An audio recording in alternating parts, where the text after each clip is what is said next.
What's up, y'all? Another Madden NFL 24 two-a-day off-season team preview video for everybody. I choose these teams random, run a random generator, and this time it landed on the world champion Kansas City Chiefs. So let's talk about those guys.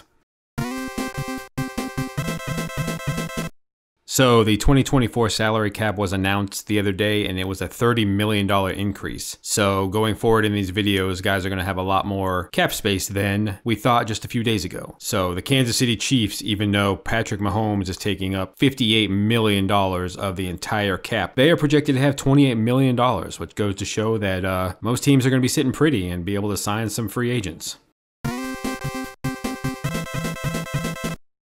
Kansas City's top free agent is defensive tackle Chris Jones, rated 97 overall. So not only is Jones Kansas City's top free agent, he's probably the top free agent available in the entire NFL. I can't see a scenario where he leaves the Chiefs. He's too important. He's the heart and soul of that defense. The defense that really kept Kansas City afloat for most of the season. He's got 75.5 sacks for his career, coming off 10.5 last year. Plays every game. Like I said, he is the most important player on that defense. With the salary cap the way it is, with the franchise tag available, Jones is not leaving Kansas City. Kansas City's second ranked free agent is cornerback L'Jarius Sneed, rated 90 overall. Sneed may leave Kansas City, and that would hurt. He has 10 career interceptions, 303 career tackles. 2022 alone, he had over 100 tackles and 3 interceptions. For a cornerback, former 4th rounder, he hits like a safety and covers like a cornerback. This is a down year for free agent secondary players. Sneed is the best one out there, and he's going to get paid big time. The Chiefs are in serious danger of losing him, and that would hurt.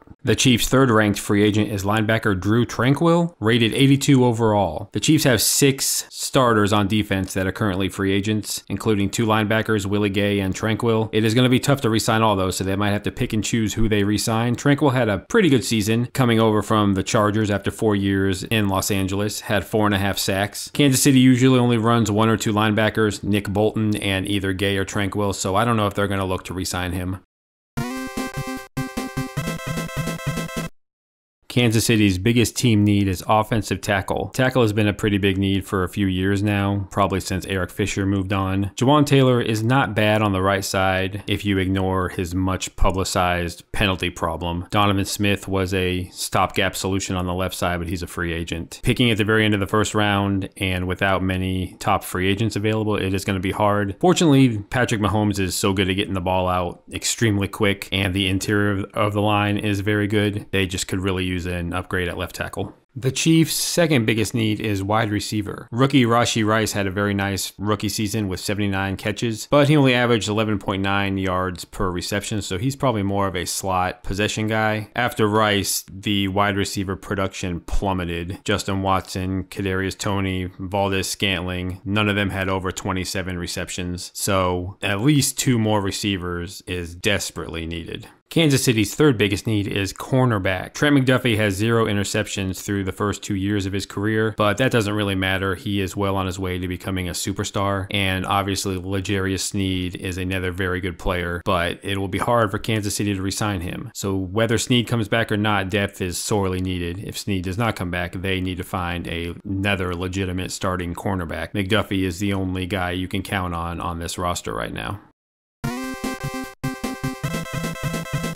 Kansas City has never really been able to splurge in free agency with Patrick Mahomes' monstrous contract, but this might be a good opportunity with the salary cap rising by as much as it has to get him a legitimate talent. He has missed Tyreek Hill desperately. Obviously, there's not a Tyreek Hill out there, but somebody like Gabe Davis, who never quite broke out in Buffalo but displayed some really good deep threat ability, could be a nice fit in Kansas City as a guy that Mahomes can find downfield when he's not hitting Rice closer to the line of scrimmage. 3 of Kansas City's 4 defensive tackles are free agents, so even if they bring back Chris Jones, another starter will be needed. Fletcher Cox is probably going to move on. Philadelphia drafted defensive tackles in the first round the past 2 seasons, so he could end a very successful borderline Hall of Fame career in Philadelphia. He was Andy Reid's last first-round draft pick when Reid was the head coach of the Eagles, so that could be a good fit. Even though he's 33 years old, I don't think he's reached the end of the line yet. He still had 33 tackles and 5 sacks as a rotational guy and could fill that role for another year or two in Kansas City. There are a few decent free agent cornerbacks available, so let me just go ahead and be cute and talk about Kendall Fuller. Started his career in Washington, played 2 years in Kansas City, the last 4 in Washington, so let's go back to the Chiefs. That's really all I got to say. The guy's got 16 career interceptions and could make a good CB2 behind McDuffie.